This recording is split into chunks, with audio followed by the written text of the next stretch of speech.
Selamat datang di channel Sumber Belajar, media belajar masa kini. Kali ini kita akan belajar materi kelas 5, tema 7, subtema 2, pembelajaran ke-6. Peristiwa pengakuan kedaulatan Indonesia oleh Belanda. Tindak lanjut perjanjian Romroyen adalah diselenggarakannya konferensi meja bundar atau yang disingkat dengan KMB. KMB dilaksanakan di Den Haag, Belanda pada tanggal 23 Agustus sampai 2 November 1949. Delegasi Belanda dipimpin oleh Van Maarschaveen. Delegasi BFO atau Badan Musyawarah Negara-Negara Federal dipimpin oleh Sultan Hamid II. Adapun hasil KMB sebagai berikut. Yang pertama, Belanda akan menyerahkan sepenuhnya kedaulatan kepada Republik Indonesia Serikat pada akhir bulan Desember 1949. 2. Penyelesaian masalah Irian Barat ditunda setahun kemudian setelah penyerahan kedaulatan pada Republik Indonesia Serikat. Yang ketiga, Republik Indonesia Serikat dan Belanda membentuk uni yang dipimpin oleh Ratu Belanda berdasarkan kerjasama sukarela dan sederajat. Yang keempat, Republik Indonesia Serikat harus membayar utang kepada Belanda sejak tahun 1942. Yang kelima, pembubaran KNIL dan memasukkan anggota KNIL ke APRIS. Yang keenam, kapal-kapal perang Belanda ditarik kembali dari Indonesia. Yang ketujuh, Konstitusi Republik Indonesia Serikat dipermaklumkan kepada Kerajaan Belanda. Selain itu, hasil KMB juga mengembalikan wilayah-wilayah Indonesia menjadi satu kesatuan kecuali Irian Barat.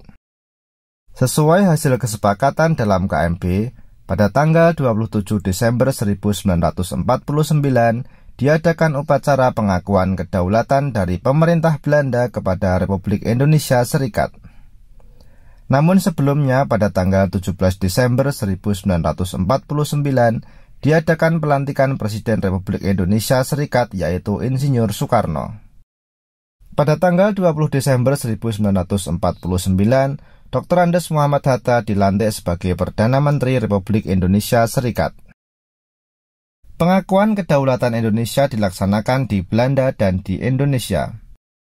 Wakil Indonesia yang menandatangani pengakuan kedaulatan di negeri Belanda adalah Dr. Andes Muhammad Hatta, dan wakil dari Belanda adalah Ratu Juliana.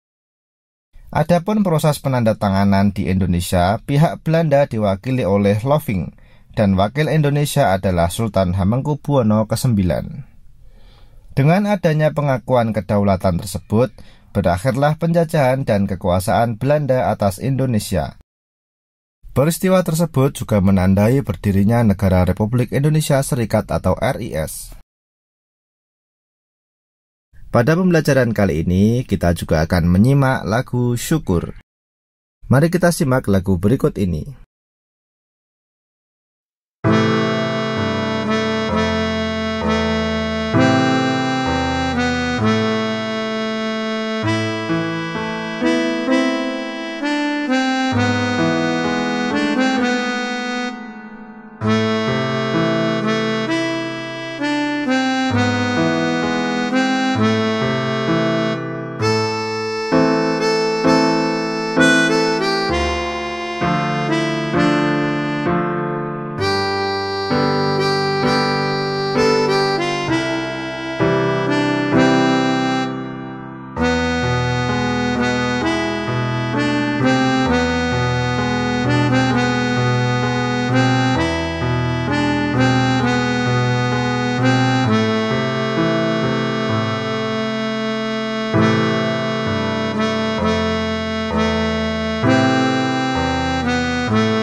Demikian penjelasan dari kami. Jangan lupa like, share, and subscribe channel Sumber Belajar. Terima kasih.